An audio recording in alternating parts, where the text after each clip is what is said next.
বিশ্বাস। আকীদা অর্থ বিশ্বাস। দুনিয়ার বুকে মানুষ দুটি জিনিস ধারণ করে, একটি হচ্ছে বিশ্বাস, আরেকটি হচ্ছে কর্ম।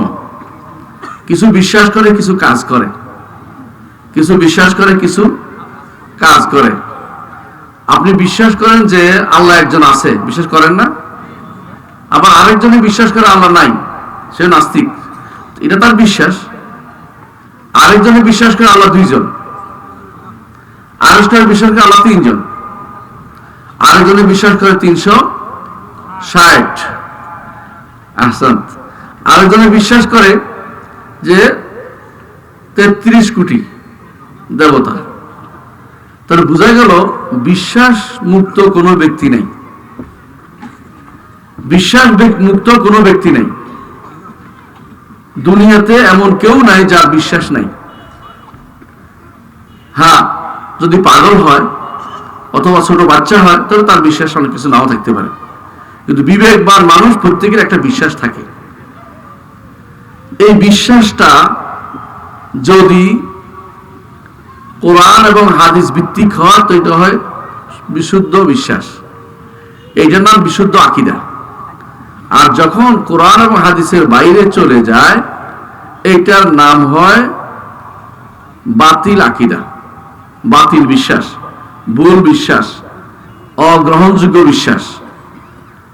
তাহলে বোঝা গেল যে দুটি বিশ্বাস আমাদের অবশ্যই সমান্তরাল আছে, একটি হচ্ছে শুদ্ধ, একটি হচ্ছে অশুদ্ধ। শুদ্ধ অশুদ্ধ নির্ভর করবে কি করে? শুদ্ধ নির্ণয় করবেন কি করে? শুদ্ধ নির্ণয় করবেন কি করে? শুদ্ধ নির্ণয় করবেন যদি এই বিশ্বাসের প্রবক্তা সত্যবাদী হয়। বিশ্বাসের কথা যে বলেছেন তিনি সত্যবাদী, আর বিশ্বাসের কথা যারা বহন করে এনেছেন তারা সত্যবাদী।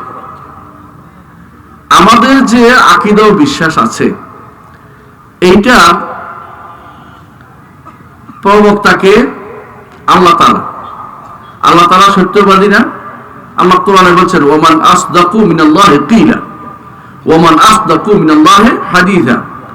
আল্লাহর চেয়ে সত্য কথক আর কেউ নেই, আল্লাহর চেয়ে সত্যবাদী বার্তা দেয় আল্লাহ আর কেউ দিতে পারে না।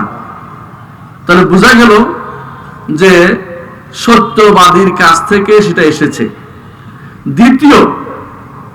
দ্বিতীয় হচ্ছে যারা এনেছে তারা সত্যবাদী। আমাদের বিশ্বাস যারা আমাদের কাছে নিয়ে এসেছে, আমাদের আকীদা যারা আমাদের কাছে নিয়ে এসেছে তারা কারা? নবীগণ। নবীগণ সবাই কি সত্যবাদী? নবীরা সবাই কি সত্যবাদী? তো নবীরা আমাদের কাছে আকীদা বিশ্বাস নিয়ে এসেছেন, সুতরাং আমাদের আকীদা বিশ্বাস সত্য হইতে বাধ্য। বুঝতে পারছেন? অনেকে বলতে পারে আমারটা কেন শুদ্ধ হবে না, তোমারটা কেন শুদ্ধ হবে? তখন বলবেন যে তোমারটা সনদ দাও, তোমারটা সূত্র দাও, তুমি কোত্থেকে পাইছো সেটা বলো, তোমার গ্রন্থটা আগে বলো যে শুদ্ধ কিনা, গ্রন্থটা আগে বলো। আমার গ্রন্থ হচ্ছে আল কোরআন। আল কোরআনের ব্যাপারে আল্লাহ নিজেই ঘোষণা করেছেন যে লা ইয়াতিহিল বাতিলু মিন বাইনি ইয়াদাইহি ওয়ালা মিন খালফিহি তানজিলুম মিন হাকিমিন হামিদ। বাতিল এর সামনের দিক থেকে আসে না, পিছনের দিক থেকে আসে না, একমাত্র রব্বুল আলামিনের পক্ষ থেকে, যিনি প্রশংসিত, তার পক্ষ থেকে সেটা নাজিল করা হয়েছে। সুতরাং এটা যে সত্য, এটা যে শুদ্ধ, এটা যে সঠিক, এই ব্যাপারে কারো সন্দেহ থাকতে পারে না। আল্লাহ নিজে চ্যালেঞ্জ করেছেন কয়েকবার। একবার চ্যালেঞ্জ করে বলেছেন যদি তোমরা আমার দাসের উপর যা নাজিল করেছি এ ব্যাপারে সন্দেহ থাকে তাহলে এরকম কিছু তোলে বানিয়ে নিয়ে আসো, এরকম আরেকটা নিয়ে আসো, কিন্তু কেউ আনতে পারে নাই। তারপর আল্লাহ তাআলা চ্যালেঞ্জ করেছেন তাহলে 10টি সূরা নিয়ে আসো, তারপর কেউ সেটা আনতে পারে নাই। তারপর আল্লাহ চ্যালেঞ্জ করেছেন যে একটি সূরা নিয়ে আসো, ফাতু বিসূরাতিন মিসলিহি, সেটাও কেউ আনতে পারেনি। কিয়ামত পর্যন্ত সেরকম কিছু কেউ আনতে পারবে না। তাহলে এটা যে শুদ্ধ চ্যালেঞ্জকৃত জিনিস, এটা প্রমাণিত হয়ে গেল যে এই কোরআন কারীমে যা এসেছে তা শুদ্ধ, এখানে যে আকীদা বিশ্বাস রয়েছে তাই আমাদেরকে মেনে নিতে হবে, এর বাইরে যত আকীদা থাকবে তা শুদ্ধ নয়। দ্বিতীয় হচ্ছে, এই আকীদার ধারকের মধ্যে আছে নবীগণ।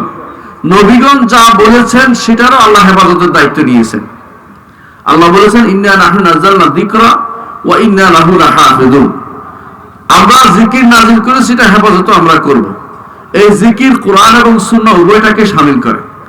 এই জিকির কোরআন এবং সুন্নাহ উভয়টাকে শামিল করে। এই জন্য যুগে যুগে আল্লাহ ইয়াহইয়া ইবনে মাইনকে পাঠিয়েছেন, আহমদ ইবনে হাম্বলকে পাঠিয়েছেন, ইয়াহইয়া ইবনে সাঈদ আল কাত্তানকে পাঠিয়েছেন, ইমাম তিরমিজিকে পাঠিয়েছেন, বুখারীকে পাঠিয়েছেন, যাতে করে কেউ যেন এখানে খারাপ কিছু ঢুকাইতে না পারে, কোন রকমের ভুল হাদিস ঢুকাইতে না পারে।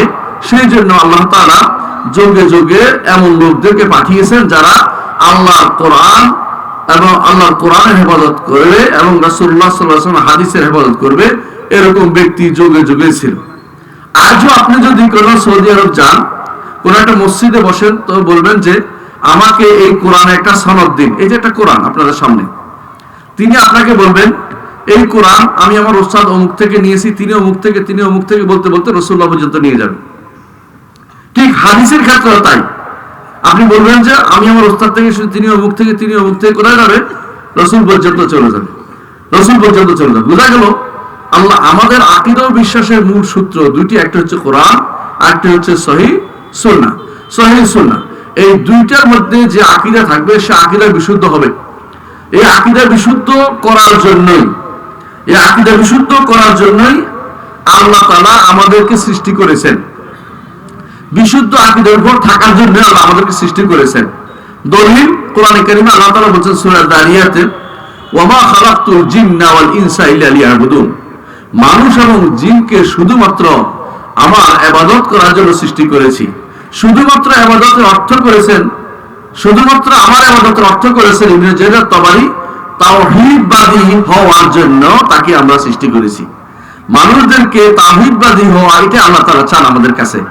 আল্লাহ তাআলা চান যেন আমরা তাওহীদবাদী হয়ে যাই, আমরা যেন শিরক মুক্ত হই, আমরা যেন কোনোদিনই আল্লাহর পথের বাইরে না যাই। এজন্য আল্লাহ তাআলা আমাদের সৃষ্টি করেছেন। মা উরিদু মিনহুম মিন রিজকিন, আমি তাদের কাছে কোন রিজিক চাই না। ও মা উরিদু আন ইউতঈমুন, তারা আমাকে খাওয়া, এটা আমরা চাই না। তাহলে বোঝা গেল আমাদের সৃষ্টির মূল উদ্দেশ্য হচ্ছে আমরা যেন আকীদা বিশুদ্ধ করে থাকি। কেন? আকীদা অপরিবর্তনীয়। প্রত্যেক নবী আকীদার বিষয়গুলি বলেছেন, একজনও ব্যতিক্রম করেন না। আকীদার আর ঈমানের বিষয় কয়টা? 6টা। ঈমানের বিষয় কয়টা? 6টা। এগুলি আদম থেকে শুরু করে মুহাম্মদ সাল্লাল্লাহু আলাইহি ওয়াসাল্লাম পর্যন্ত সবার কাছে সমান ছিল, পরিবর্তনীয় না। কিন্তু ধরেন আল্লাহর বিধিবিধানের মধ্যে সালাত আছে, যাকাত আছে, সাওম আছে, হজ আছে, সব কিন্তু একরকম ছিল না, একরকম ছিল না। কখনো সালাত ছিল কম, কখনো সালাত ছিল বেশি, কখনো সাওম ছিল অন্য মাসে, কখনো সাওম ছিল একদিন পর একদিন রাখতেন দাউদ আলাইহিস সালাম। ঠিক যাকাতের মাসলা ভিন্ন রকম ছিল। তাহলে বোঝা গেল এগুলি পরিবর্তন হতে হয়, কিন্তু আকীদা কখনো পরিবর্তন হয়নি। একবার আদম থেকে শুরু করে আজ পর্যন্ত একই আকীদা পোষণ করতে হবে। একটু ব্যতিক্রম হয়ে গেলে সেই ব্যক্তিকে বলা হয় পথভ্রষ্ট, সেই ব্যক্তিকে বলা হয় হয় কাফের, নয় ফাসিক, নয় মুশরিক, এই জাতীয় বিভিন্ন নাম, অথবা বলে মুনাফিক, বিভিন্ন নাম হয়, অবস্থা অনুসারে বিভিন্ন নাম হয়, কিন্তু পরিবর্তন করা যায় না। আল্লাহ তাআলা যুগে যুগে এর জন্য আমাদের সৃষ্টি করেছে, এই জন্য সাথে সাথে যুগে যুগে নবী রাসূল পাঠিয়েছেন যেন আমরা আকীদাটাকে বিশুদ্ধ করে রাখতে পারি। নবী রাসূল কেন পাঠিয়েছেন? প্রথম নবীকে আদম আলাইহিস সালাম, প্রথম নবী হচ্ছে আদম। তাকে কেন পাঠিয়েছেন? তার সন্তানরা যেন আকীদা বিচ্যুত না হয়, সেই জন্য তাকে নবী হিসেবে পাঠিয়েছেন।